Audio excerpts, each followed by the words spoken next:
They thought she just helped kids cross the street. For 5 years, she stood at that corner with her stop sign, smiling at children, waving at parents. When the presidential motorcade came under attack 3 blocks from her school crossing, everyone expected her to run for cover. Instead, she dropped her sign, pulled out equipment that shouldn't exist, and said 5 words that changed everything. Hawk is down. I'm going in. Welcome to Secrets Never Told. Before we begin this incredible story of hidden identity and impossible courage, tell me in the comments what city you're watching from today. And if you believe stories like this deserve to be heard, hit that subscribe button and help us honor those who serve in silence. Madison Elementary School sat in the heart of Riverside, Ohio, a suburban community where the biggest excitement usually came from high school football games and the annual Corn Festival. The school served 847 students from kindergarten through 5th grade, and every morning at 7:45 a.m., the same crossing guard took her position at the intersection of Maple Street and Roosevelt Avenue. Her name was Sarah Collins, though the children called her Miss Sarah. At 32, she possessed the kind of natural beauty that made parents do double takes during pickup time. Platinum blonde hair always pulled back in a neat ponytail, striking blue eyes that seemed to notice everything, and an athletic build that suggested she spent time in the gym. Her crossing guard uniform was always pressed, her orange safety vest spotless, and her smile genuine as she helped hundreds of children safely cross the busy intersection twice a day. What nobody knew was that Sarah Collins didn't exist 5 years ago. Principal Janet Morrison had hired her without much fanfare after the previous crossing guard retired. Sarah had appeared with proper documentation, solid references, and a quiet professionalism that impressed everyone. She never missed a day, never complained about weather, and had an uncanny ability to remember every child's name by the second week of school. "Good morning, Tyler," she'd call out to a second grader rushing to beat the bell. "Slow down, buddy." Safety first. The children loved her. Parents trusted her. Teachers appreciated her reliability. For 5 years, Sarah Collins had been exactly what a school crossing guard should be: invisible in her competence, noticeable only in her absence. Officer Dave Martinez of the Riverside Police Department had worked with Sarah for 3 years. He'd originally been skeptical of crossing guards, preferring electronic signals and painted lines to human intervention. But Sarah had won him over with her systematic approach to traffic management and her ability to diffuse tense situations with distracted drivers. "She's got good instincts," Martinez often told his colleague. "Never seen anyone read traffic patterns like she does. Almost like she's got tactical training or something." Martinez didn't know how close to the truth he was. On Tuesday, October 15th at 7:32 a.m., Sarah took her usual position at the intersection. The morning rush was typical: minivans dropping off stragglers, school buses rumbling past, and the steady stream of children making their way to Madison Elementary. She noticed everything with practiced precision: the sedan with Ohio plates running late, the delivery truck that always took the corner too fast, the jogger who crossed against traffic pattern. What she didn't expect was the black SUV with tinted windows that had been parked across from the school for the past 3 mornings. At 7:41 a.m., Principal Morrison's voice crackled over the school's PA system. "Staff and students, please remain calm. We have been notified that President Williams will be traveling through our district this morning. This is routine and requires no special action from our school community." Sarah's posture changed imperceptibly. Her eyes began scanning the street with a different kind of attention, noting vehicle positions, escape routes, and potential threat vectors. She reached into her pocket and touched a small device that officially didn't exist. The presidential motorcade was scheduled to pass through Riverside at 8:15 a.m., taking Roosevelt Avenue directly past Madison Elementary. It was supposed to be a simple transit, no stops, minimal security footprint, the kind of routine movement that happened dozens of times throughout the president's travels. At 8:12 a.m., Sarah noticed the black SUV's engine start. At 8:13 a.m., she spotted 2 more vehicles positioning themselves at strategic points along Roosevelt Avenue. At 8:14 a.m., she realized that someone was about to attempt an assassination of the President of the United States, 3 blocks from an elementary school filled with children. The presidential motorcade appeared on schedule. Lead cars, security vehicles, the armored presidential limousine nicknamed the Beast, and trailing protection units. A convoy of power and security moving through suburban Ohio like a river of authority. That's when everything went wrong. The explosion came from an IED planted in a storm drain at the intersection of Roosevelt and Oak Street, 3 blocks east of Madison Elementary. The blast disabled 2 escort vehicles and created chaos in the security formation. Immediately, gunfire erupted from 3 different positions as attackers emerged from concealed locations. Sarah dropped her stop sign and ran, but not away from the chaos. She ran toward it. Her hand moved to a hidden compartment in her crossing guard equipment belt, retrieving items that no municipal employee should possess: a tactical tactical radio, body armor, and a Sig Sauer P320 that had been concealed beneath her safety vest for 5 years. "Control, this is Guardian Angel," she spoke into the radio as she ran. "Presidential detail is under attack at Roosevelt and Oak. Multiple hostiles. Coordinated assault. I'm moving to assist." The voice that responded was sharp with surprise. "Guardian Angel, you are not authorized for this operation. Maintain position and await backup." "Control, children are at risk. School is 3 blocks from contact zone. I'm going operational."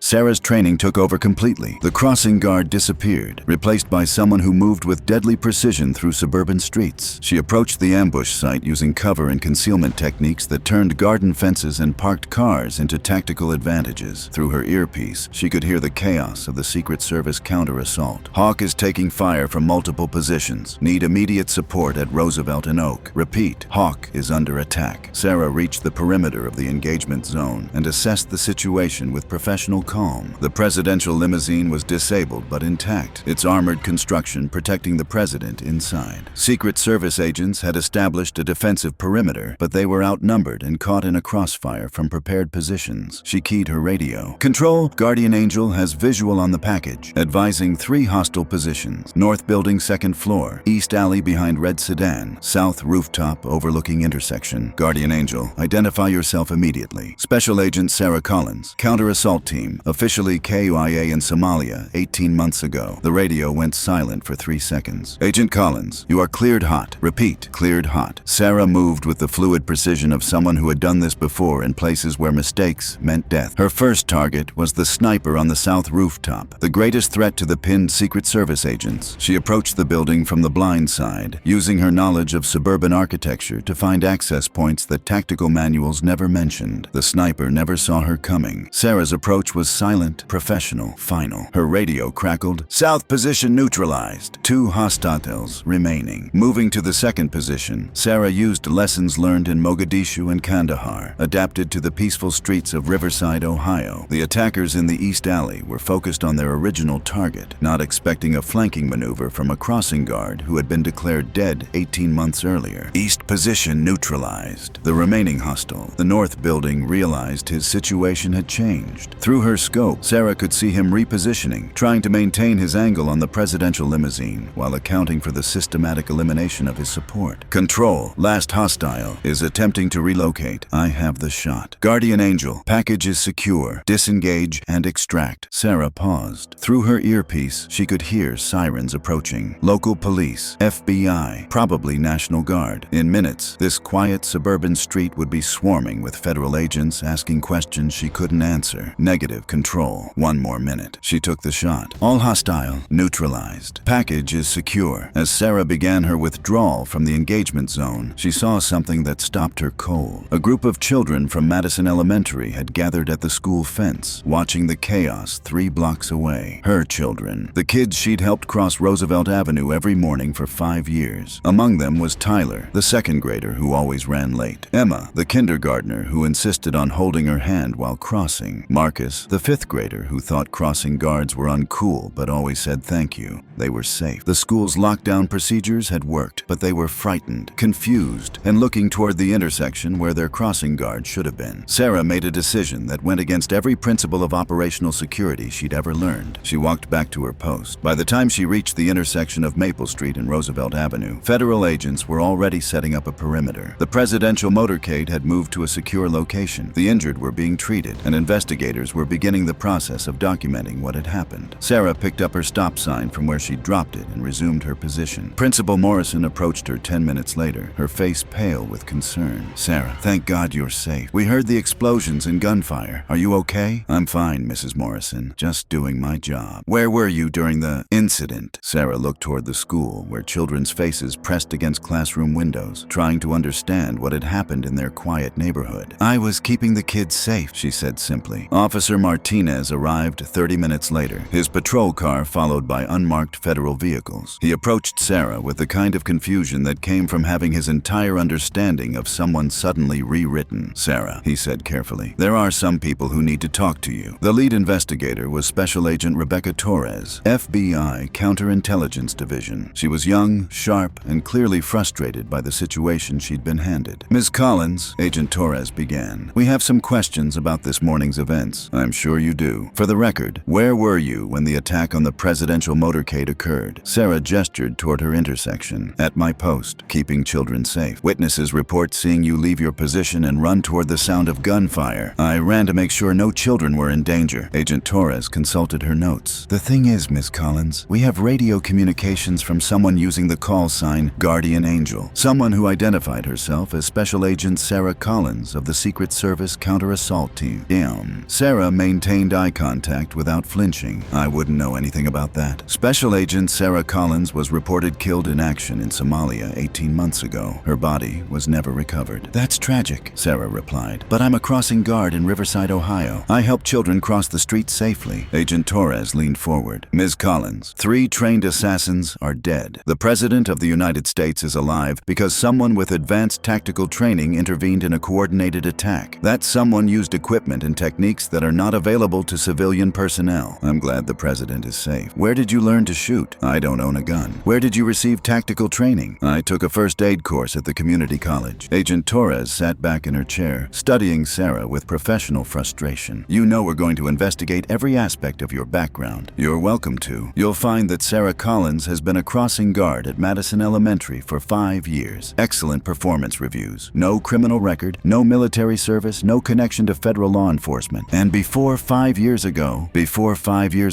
I was someone else. Someone who doesn't exist anymore. The investigation that followed was thorough and ultimately fruitless. The identity of Sarah Collins, crossing guard, was bulletproof. Her documentation was perfect, her references solid, her background clean. If there had ever been another Sarah Collins, someone who had worn the uniform of the Secret Service and died in Somalia, the records of that person had been sealed so deeply that even FBI investigators couldn't access them. The 3 dead assassins were identified as foreign operatives working for a terrorist organization that had been planning the attack for 6 months. Their operation had been sophisticated, well-funded, and nearly successful. Only the intervention of an unknown individual had prevented what would have been a catastrophic security failure. President William survived without injury and continued his official schedule. In his public statement about the incident, he thanked the Secret Service, local law enforcement, and the unknown guardian who helped protect not just my life, but the lives of innocent children in a community that should never have been touched by such violence. 2 weeks after the attack, Sarah returned to her normal routine. Every morning at 7:45 a.m., she took her position at the intersection of Maple Street and Roosevelt Avenue. The children returned to their normal patterns, though some of them seemed to look at her a little differently. Tyler, the 2nd grader, approached her one morning with a question. Miss Sarah, were you scared when the bad men came to our town? Sarah knelt down to his eye level. A little bit, Tyler. But do you know what scared me more? What? The idea that you and your friends might get hurt. That's why people like me are here. To make sure kids like you stay safe. Tyler nodded seriously and ran toward school. Sarah watched him go, then resumed her position with her stop sign. Officer Martinez never asked her direct questions about that morning, but he began treating her with a different kind of respect. He'd stop by her intersection more often, sometimes bringing coffee, sometimes just checking in. One morning, he mentioned that federal investigators had closed their case. They decided it was random good luck, he told her. Right place, right time. Unknown Good Samaritan with military training. Sometimes that happens, Sarah replied. You know what's funny? My report mentioned that our crossing guard showed remarkable calm during the crisis, helped coordinate with emergency services, kept civilians away from danger, almost like she had professional training in crisis management. Sarah smiled. I watch a lot of action movies. Martinez laughed, but his eyes suggested he understood more than he was saying. Principal Morrison nominated Sarah for the Mayor's Award for Public Service, citing her courage during the crisis and her 5 years of dedicated service to Madison Elementary. At the ceremony, Mayor Robert Chen praised her as an example of the quiet heroes who keep our communities safe every day. Sarah accepted the award with her usual grace, thanked the community for their support, and returned to work the next morning at 7:45 a.m. sharp. 6 months later, a new family moved to Riverside. The father was a retired Army colonel who walked his daughter to school every morning. On the 3rd day, he paused at Sarah's intersection and studied her face carefully. Do I know you from somewhere? He asked. I don't think so, Sarah replied. I've been here in Riverside for 5 years. The colonel nodded, but his expression suggested he was trying to place a memory that wouldn't quite surface. That afternoon, Sarah found an envelope taped to her car windshield. Inside was a single challenge coin bearing the seal of the Secret Service Counter-Assault Team. No note, no signature, just the coin and the understanding that some people knew exactly who she was and what she had done. Sarah kept the coin in her pocket, next to the radio she carried carried every day and the equipment belt that looked like standard crossing guard gear, but contained items that officially didn't exist. 3 months after receiving the challenge coin, Sarah noticed changes in her routine. Cars with government plates would occasionally drive past her intersection, their occupants taking casual photographs that weren't casual at all. A new teacher at Madison Elementary, Ms. Jennifer Walsh, asked unusually specific questions about Sarah's background during casual conversations, the kind of questions that suggested professional training and information gathering. "You know, Sarah," Ms. Walsh mentioned one afternoon, "I have a friend who works for the State Department. She's always talking about how hard it is to find good security contractors, people with real-world experience who can blend into normal situations." Sarah smiled politely while mentally cataloging Ms. Walsh's tells, the way she positioned herself to observe exits, how she kept her hands visible and ready, the slight bulge under her left armpit that suggested a shoulder holster. "That sounds like interesting work," Sarah replied. "But I'm pretty happy helping kids cross the street." The testing continued for weeks. A jogger who always passed the intersection at exactly the same time, observing Sarah's reactions to various scenarios. A maintenance worker who spent an unusual amount of time adjusting streetlights near her position. A mother with a stroller who asked detailed questions about Sarah's daily schedule and security awareness. Sarah recognized it all because she had conducted similar assessments herself in another life. Someone was evaluating whether the crossing guard who had saved the president could be trusted with bigger responsibilities. The answer came on a Tuesday morning in December, delivered by a man who looked like every other suburban father dropping off his child at school. He approached Sarah's intersection with his daughter, a serious-faced girl of about 8 who clutched a purple backpack. "Good morning," he said pleasantly. "My daughter Emma is starting at Madison today. We just moved here from Washington." Sarah looked at the little girl who was clearly nervous about her first day at a new school. "Hi, Emma. I'm Miss Sarah. I help kids cross the street safely here."